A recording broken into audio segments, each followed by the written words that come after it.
தினேஷ், இப்ப தமிழ்நாட்டுல அரசியல் மாற்றம் நிகழ்ந்து 2 மாதங்கள் கடந்திருக்கு. இதுல உங்களோட பார்வையில நீங்க எந்த மாற்றங்கள பார்க்குறீங்க? பொதுமக்களுக்கு வந்து மிகப்பெரிய ஏமாற்றமாக தான் அடைந்துள்ளது அப்படின்னு இந்த ஜென்ஜி இளைஞர்கள் மூலியமா நான் தெரிவிச்சுக்க விரும்புகிறேன். இப்படி அமைச்சர்கள்லாம் யாருடைய கட்டுப்பாட்டுலயும் இல்லாம தன்னிச்சையா செயல்படுறாங்களே! தலைவன் வந்து சரியாக இருந்தால் தொண்டர்களும் சரியாக இருப்பார்கள். இது வந்து நம்ம காலகாலமாக பார்த்துக்கிட்டே இருக்கக்கூடிய விஷயம்தான். அவர் வந்து தன்னுடைய ஆட்சி அமர வேண்டும் என்பது மட்டும்தான் அவரோட குறிக்கோளாக இருக்குது.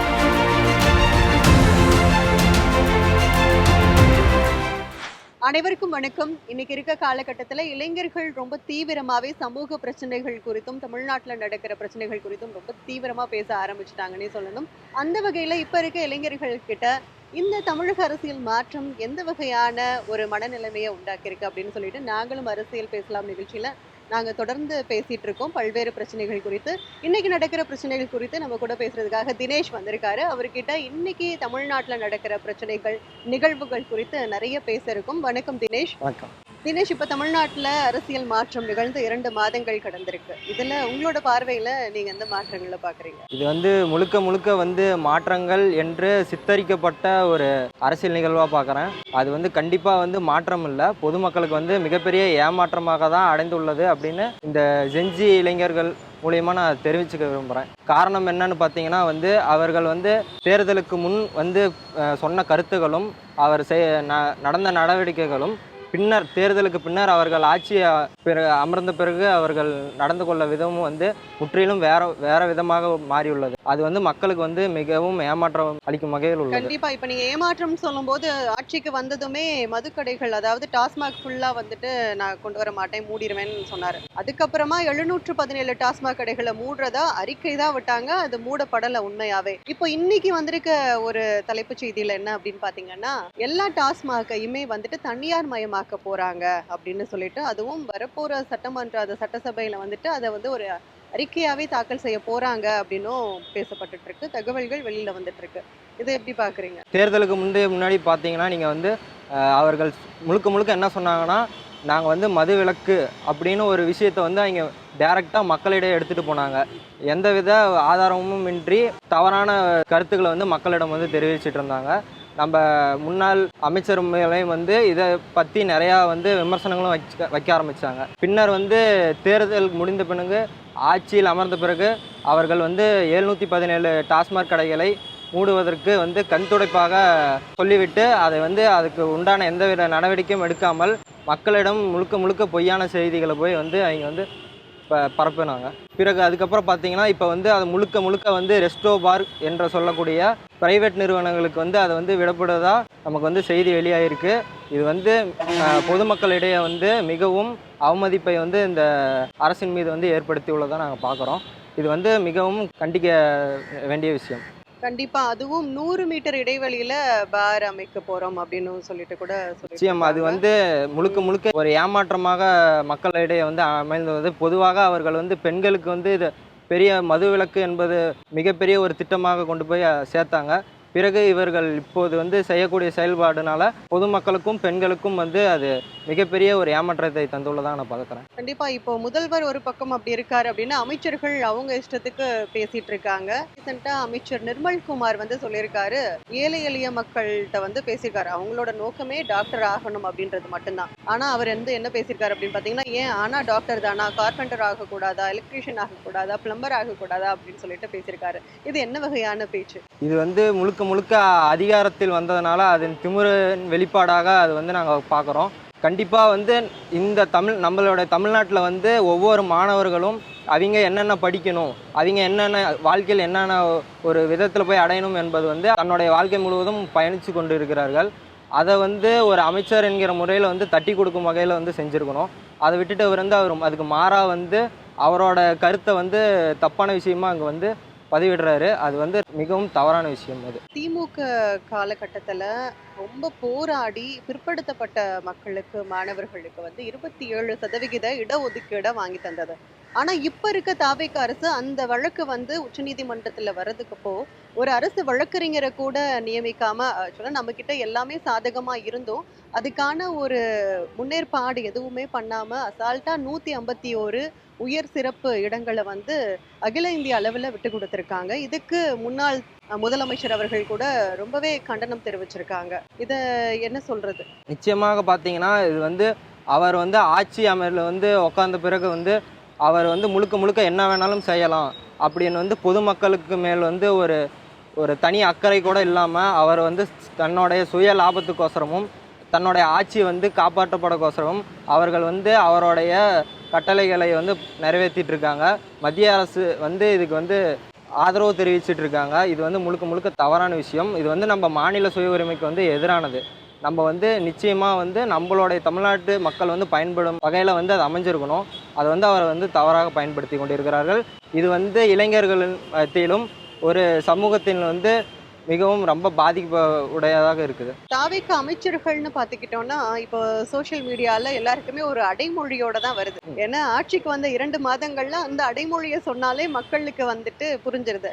ரீல்ஸ் அமைச்சர்னு சொன்னா அது அவங்களுக்கு யாருன்னு தெரியுது. ஏன்னா அவங்க யாருமே அவங்களோட பணியை சரியா செய்யல அப்படின்றது தான். இப்ப கூட ஒரு இஷ்யூ போயிட்டு இருக்கு. அமைச்சர் ஜெகதீஷ் ஷெகாரி வந்து போன்ல தாவேக நிர்வாகி ஒருத்தரை வந்து ரொம்ப மோசமான முறையில தாக்கி பேசியிருக்காங்க. இப்படி அமைச்சர்கள்லாம் யாருடைய கட்டுப்பாட்டிலே இல்லாம தன்னிச்சையா செயல்படுறாங்களே. தலைவன் வந்து சரியாக இருந்தால் தொண்டர்களும் சரியாக இருப்பார்கள். இது வந்து நம்ம காலகாலமாக பார்த்துக்கிட்டே இருக்கக்கூடிய விஷயம்தான். தலைமை சரியே இல்லை என்றால் எப்போ அந்த வெளிப்பாடு எப்படி இருக்குமோ அது வந்து கண்கூட மக்கள் பார்த்துக்கிட்டு தான் இருக்காங்க.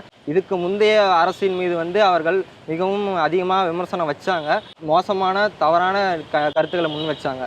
பிறகு இப்போது அவர்கள் நடந்தக்கூடிய விஷயங்களை நீங்கள் பார்த்துட்டு இருக்கீங்கன்னா அது வந்து அதுக்கு முழுக்க முழுக்க புறம்பாக இருக்குது. காரணம் வந்து தலைமை, அதாவது நம்மளுடைய முதலமைச்சர் வந்து சரியாக செயல்படவில்லை என்பது தான் இங்கே வந்து வெளிப்பாடாக தெரியுது. அவர்கள் மீண்டும் மீண்டும் மௌனம் காக்காமல் மக்களின் இடையே உள்ள கருத்துக்களையும் எடுத்துக்கொண்டு பொதுமக்களினுடைய கருத்துக்களை எடுத்துக்கொண்டு தன்னுடைய அமைச்சர்களை சரியாக அமையணும், நடைமுறைப்படுத்தினால் அது வந்து மிகவும் சரியான முறையில் அமையும். இப்ப நீங்க சொல்ற மாதிரி தலைவன் சரியா இல்ல அப்படின்றதுக்கு எப்படி எடுத்துக்காட்டு பல்வேறு கருத்துகள் சமூக வலைதளங்கள்ல வருது அப்படின்னு பாத்தீங்கன்னா, அவர் வந்துட்டு எந்த ஒரு டிசிஷன்னாலுமே அவர் எடுக்கிறது இல்ல, அவர் சுத்தி இருக்க பவர் சென்டர்ஸ் அவங்க தான் வந்துட்டு அதை முடிவு பண்றாங்க அப்படின்ற ஒரு கருத்துமே வந்து மக்கள்கிட்ட இப்ப ரொம்ப வேகமா பரவிட்டு இருக்கு. காரணம் வந்து என்னன்னு பார்த்தீங்கன்னா, நீங்கள் வந்து அவர் வந்து தன்னுடைய ஆட்சியில் அவர் அமர வேண்டும் என்பது மட்டும்தான் அவருடைய குறிக்கோளாக அமைந்துள்ளது. பொதுமக்களோட பார்வையில் வந்து அவர் யோசிக்கிறது கிடையாது. அவரோட மக்கள் நலன் விரும்பியாக அவர் அமையப்படுறது கிடையாது. அவர் வந்து தன்னுடைய மரியாதையை விட்டு கொடுத்து அவர் வந்து தன்னுடைய ஆட்சி அமர வேண்டும் என்பது மட்டும்தான் அவரோட குறிக்கோளாக இருக்குது. அதன் வெளிப்பாடு தான் இது. நிச்சயம் வந்து அவர் அதை வந்து ஒதுக்கி வைத்து விட்டு மக்கள் வந்து அவரை தேர்ந்தெடுத்திருக்காங்க. அவர் வந்து அதோட உரிய அவர் வகையில் வந்து செயல்படணும்னு நாங்கள் ஜென்ஜி வாயில அதை கேட்டுக்கொள்ள விரும்புகிறோம். தொடர்ந்து இப்ப இருக்க முதல்வர் வந்து என்ன ஒரு மேல்முறையீடு பண்ணாலுமே வந்து நீதிமன்றம் வந்து அதை வந்து அவமதிக்கிற மாதிரி தான் தீர்ப்பு வழங்குது. எல்லா இது வரைக்கும் தாவேக போட்ட எல்லா ஒரு கேஸ்லயுமே பாத்தீங்கன்னா இப்படிதான் நடந்திருக்கு. இப்ப ரீசெண்டா நம்ம எதை சொல்லலாம் அப்படின்னு பாத்தீங்கன்னா, கரூர்ல பலியான குடும்பத்தினர் 31 பேருக்கு அரசு வேலை வழங்குறதா அவர் அறிவிச்சிருந்தாரு. இப்ப அந்த வேலையை வந்து ரத்து செஞ்சு மதுரை கிளை உயர் நீதிமன்றம் வந்து இப்ப அறிவிப்பை வெளியிட்டிருக்கு. அதாவது அரசு வேலை அப்படின்றது இது செல்லாது, அப்படி கொடுக்க முடியாது அப்படின்னு சொல்லிட்டு நீதிமன்றம் தீர்ப்பாவே வழங்கிருச்சு. அவர்கள் முன்வைக்கக்கூடிய ஒவ்வொரு பொய்யான கருத்துக்களுக்கும் அவர்களுக்கு வந்து டிஃபெண்ட் பண்ணுற வகையில் வந்து அவருடைய ஒரு ரூட் மாஃபியாவோ சில கண்டென்ட் கிரியேட்டர்ஸோ அவருக்கு வந்து மிக்க மிக்க சப்போர்ட் பண்ணிக்கிட்டே இருந்தாங்க.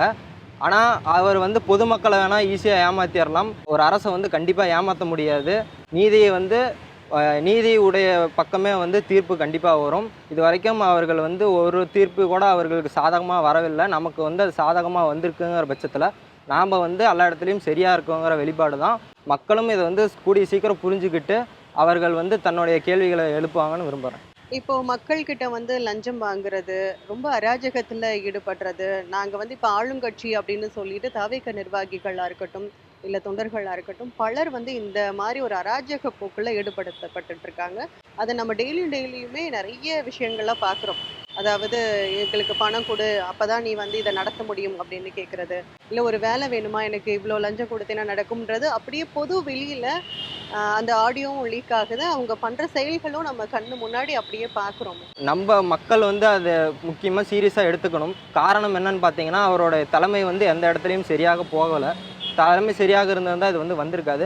மக்கள் வந்து அதுக்கு உண்டான எதிர்ப்புகளையும் அவர்கள் உண்டான கருத்துக்களையும் சரியான வகையில் கொண்டு போய் வைக்கணும். அது வந்து அவர் வந்து என்ன சொன்னாலும் அவர் வந்து அது காது கொடுத்து கேட்பதாக இல்லை. மக்கள் வந்து எவ்வாறு அவர்களுக்கு பதில் அளிக்க வேண்டுமோ அவ்வாறு விதத்தில் பதிலளித்தால் அது வந்து சரியாக இருக்கும். இப்ப நீங்க சொல்ற மாரி கருத்துரிமை அப்படின்றதே ரொம்பவே மறுக்கப்பட்டிருக்கு. இதுக்கு எடுத்துக்காட்டா என்ன சொல்லணும் அப்படின்னு பார்த்தீங்கன்னா, வேலூர் ராணிப்பேட்டையில பத்திரிகையாளர ரொம்ப ஒரு கொடூரமான முறையில அடைச்சு வச்சு ரொம்ப தாவேக்கா எம்எல்ஏ வந்து தாக்கியிருக்காரு. இதெல்லாம் வந்து எந்த மாதிரியான ஒரு ஸ்டேஜ்ல போய் நிறுத்த போகுது? ஏன்னா ஆட்சிக்கு வந்துட்டோம், ஆளுங்கட்சி ஆயிட்டோம், ஆட்சியாளர்களா இருக்கோம் அப்படின்னு சொல்லிட்டு பல்வேறு அராஜகத்துல அவங்க ஈடுபட்டுட்டு இருக்காங்களே. மக்கள் வந்து இதை வந்து உன்னிப்பாக கவனிச்சுட்டு தான் இருக்காங்க. எந்த முறையில் வந்து இவங்க வந்து ஒடுக்குமுறையில் ஈடுபடுறாங்க அப்படின்ட்டு. தன்னுடைய கருத்துக்களுக்கு அவங்க வந்து நிச்சயம் வந்து தமிழ்நாட்டு மக்கள் வந்து முன்னுரிமை வைப்பாங்கன்னு நாங்கள் நம்புகிறோம். அது வந்து எந்த இடத்துல எடுத்துகிட்டு போகணுமோ அந்த இடத்துல மக்கள் வந்து கண்டிப்பாக எடுத்துகிட்டு போக தான் போகிறாங்க. அவர்கள் சரியான முறையில் பதிலளிக்காத விதத்தில் வந்து கண்டிப்பாக பணியில் ஈடுபடும் போது கண்டிப்பாக மக்கள் வந்து அதை தன்னை எதிர்ப்பை வந்து கண்டிப்பாக காமிக்க தான் போகிறாங்க. இப்போ தாவேக அரசு வந்து பிஜேபியோட ஒரு பி டீமா தான் செயல்பட்டுட்டு இருக்கு அப்படின்னு சொல்லிட்டு எலெக்ஷனுக்கு முன்னாடி சரி ஒரு கருத்தா தான் சொல்லிட்டு இருந்தோம். இப்ப நம்ம அதை வந்து ஒரு நேரடியா பாக்குற மாதிரி தான் இருக்கு.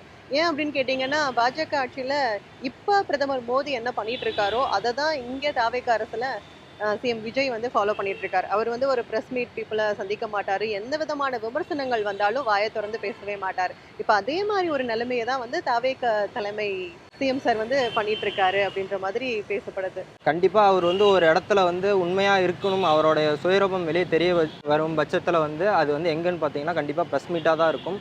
அவர் வந்து அதுலேருந்து தப்பிக்க காரணக்கோசரம் தான் கண்டிப்பாக அவர் வந்து வெளியே தவிர்த்துக்கிட்டே இருக்கார். ஒரு நாள் நிச்சயம் வந்து மக்கள் வந்து அவரிடம் வந்து அவருடைய ஆதரவாளர்களும் இருக்கட்டும், அவரை பின்பற்றுபவராக இருக்கட்டும், கண்டிப்பாக வந்து ப்ரெஸ் மீட்டுன்னு ஒன்று கேட்க தான் போகிறாங்க. அப்போ வந்து அவர் எக்ஸ்போஸ் பண்ணி தான் ஆகணும். அப்போ வந்து அவருடைய வந்து சுயரூபம் வந்து தமிழ்நாட்டு மக்களுக்கு தெரியும். அவருடைய ஆதரவாளரும் இருக்கட்டும், அவரோட பின்பற்றுபவரும் இருக்கட்டும், கண்டிப்பாக வந்து அந்த இடத்துல வந்து உண்மையான சுயரூபம் வெளியே தெரியதான் போகுது. கண்டிப்பா எதிர்க்கட்சிகள் கூட வாயை திறங்க சிஎம் சார்னு சொல்லிட்டு இருக்காங்க. அவர் வாயை திறந்து பேசினாதான் அவரோட உண்மைத்தன்மை என்ன அப்படின்றது மக்களுக்கு தெரிய வரும் அப்படின்னு ரொம்ப அருமையா பல்வேறு விஷயங்கள் குறித்து பேசணும். தொடர்ந்து பேசுவோம். நிகழ்ச்சியில வந்து கலந்துக்கிட்டதுக்கு ரொம்ப நன்றி. நன்றி, வணக்கம்.